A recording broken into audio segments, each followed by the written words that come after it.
네, 시청자 여러분 안녕하십니까? 구독자 여러분 안녕하십니까? 100원이 100원 후원해 주시는 후원자분들께도 이제 감사의 말씀을 드리고요. 지난주 주말이었나요? 미국의 트럼프 대통령의 그런 명령으로 그런 베네수엘라를 침공해 가지고 베네수엘라의 대통령이었던 마두로를 전격 체포했어요. 뭐 그게 이제 어려운 일은 아닐 겁니다. 왜 그러냐면 뭐라 그래야 되나, 그런 미국의 네이버실이나 델타포스 그린베리 같은 경우는 그런 특수 훈련을 받기 때문에 콕 집어가지고 이제 표적으로 마두로 대통령을 체포하는 건 어렵진 않았을 겁니다. 다만 뉴스에 나오는 것처럼 마두로의 그런 경호팀이 한 80명 정도가 이제 사살된 것으로 이렇게 나오고 있는데, 뭐 그건 어쩔 수 없는 일이겠죠. 인명 피해 없이 저항 없이 마두로 대통령을 체포한다는 것은 힘든 일이니까 뭐 그렇게 간 것 같습니다. 뭐 희생자가 발생했다는 점에 있어 가지고 뭐 마음이 편한 건 아닌데, 뭐 미국의 대통령이 뭐 못할 게 뭐 있겠습니까? 그래서 이제 전국의 전 세계 각지에 그런 정치 지도자들에게 경각심을 주는 겁니다. 우리는 마음 먹으면은 마음 딱 먹으면은 뭐 다 해치울 수 있다. 그래 이제 지금 현재 미국의 입장에서 불량 국가로 지정된 바가 있는, 뭐 미국의 입장이겠습니다만은 불량 국가로 지정된 바가 있는 그런 이란의 대통령이라든지 중공의 시진핑이라든지 러시아의 푸틴이라든지 더더욱이 북한의 김정은 같은 경우는 불안하죠. 언제 어느 때 그런 자기들을 공격할지 모른다는. 그래서 이제 김정은 같은 경우에는 얼마 전에 미사일 발사로 화답을 해가지고 우리가 간단치 않다는 것을 보여줌으로써 무언의 시위를 하는 건데요. 결국에는 그렇습니다. 결국에는 미국도 이렇게 얻는 게 있어야지, 경제적으로 얻는 게 있어야지 치고 들어갈 수가 있거든요. 과거에 미국이 오랫동안 100년 가차의 소유를 했었다가 문제가 되고 있었던 파나마 운하의 경우에도 당시에 1989년이던가요? 노리에가 장군이 이끌고 있었는데, 이 노리에가 장군을 축출하지 않으면 파나마 운하의 그런 운영권의 영속성을 가져올 수 없겠다. 그래가지고 이제 M113 장갑차를 앞세워가지고 파나마를 침공한 것이 역사적으로 유명한데요. 미국은 이권이 걸려있는 상황에서는 뭐든지 합니다. 베네수엘라 같은 경우도 석유가 이권이 아니겠습니까? 그래 이제 북한 같은 경우에는 핵이 있기 때문에 이제 불량 국가로서 제거해야 될 필요성을 느끼고 호시탐탐 김정은 참수작전을 하겠다고 벼르고 있는 상황이에요. 그리고 이란 같은 경우도 석유가 있고 불성산업계도 핵 개발을 시도하고 있으니 미국에는 이제 눈에 가시겠죠. 거기다가 이란산 석유 같은 경우에는 우리가 석유의 품질을 결정할 때 유황 성분이 얼마나 포함이 되어 있는가를 따져 보는데, 거기서 세계 최고의 품질을 자랑하라고 있어요. 그러니까 미국으로서는 이란의 석유를 눈독 들이지 않을 수 없다는 점, 플러스 과거에 그런 이란 사태, 1979년도 이란 사태 당시에 그런 호메이니 정권을 수립을 하면서 그런 팔레비 왕조를 축출했을 때 그런 앙금이 남아있기 때문에 호시탐탐 노리고 있어요.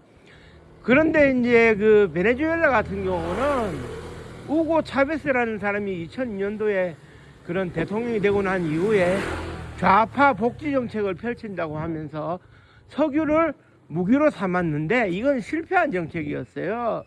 왜 그러냐 하면은 석유 매장량은 뭐 3천억 배럴이다 4천억 배럴이다 해가지고 사우디아라비아를 뛰어넘는 국가 전체가 저기 석유를 깔고 앉았다고 할 수 있을 정도로 석유가 매장량은 세계 단독 1위입니다. 그런데 문제는 뭐냐면 유황 성분이 얼마나 포함되는지를 살피는 지표에서 아까도 말씀드렸습니다만 이란과는 정반대로 품질이 너무 떨어져요. 품질이.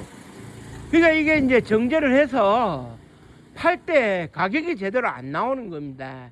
그러면은 수지 타산을 맞추지 못하면 석유가 아무리 매장돼 있어도 소용이 없잖아요.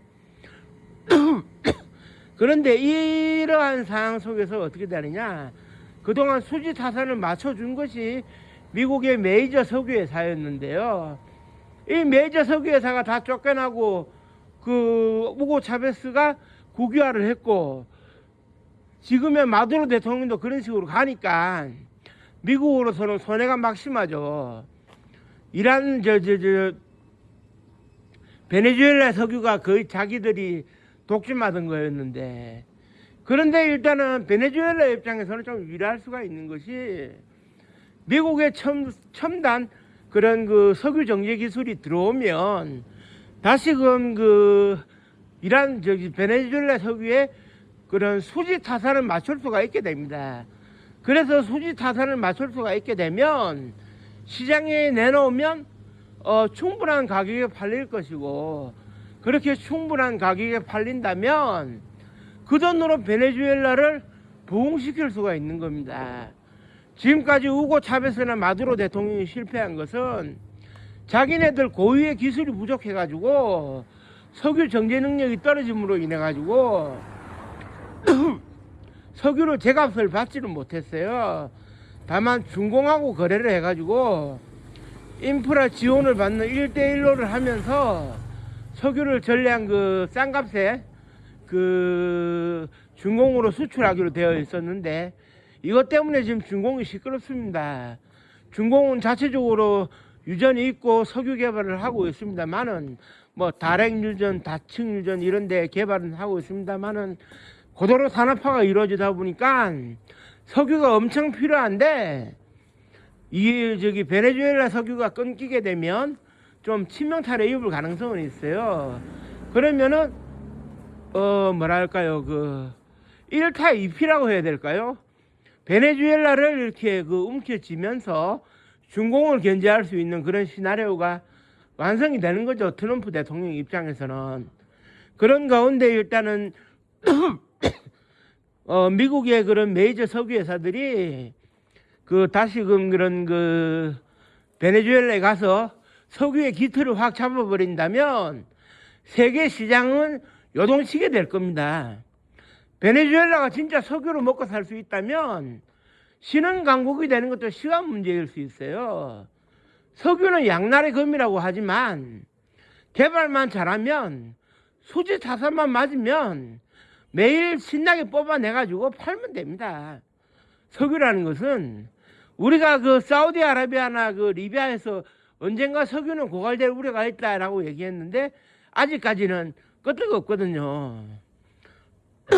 그렇기 때문에 석유가 이제 지하 자원이 전쟁이 모기가 되는 이 시대에 우리가 살펴봐야 될 것은 결국 어디에 줄을 서느냐겠죠. 우리나라에 변변치 않은 지하 자원이 없는 상황에서 석유를 전량 수입하고 있는 입장에서는 어떤 식으로든지 좀 이렇게 우리도 무조건 사우디에 의존할 수는 없는 일이니까 조금 품질이 떨어지더라도 인도네시아 석유도 우리는 머릿속에 그릴 수 있어야 되거든요. 어차피 그 이란 석유가 제재 때문에 수입이 힘들다면. 그런데 새롭게 품질이 대세김질 된다면 베네수엘라 석유도 우리가 머릿속에 그려볼 수 있을 것 같고, 그렇다면 나쁘지 않은 선택이 될 수 있겠다. 미국이 그렇게 이제 그 베네수엘라 그 석유를 손에 쥐고 있을 때 우리한테 나몰라라 하지는 않을 거거든요. 우리는 적정 가격에 사오면 되는 겁니다.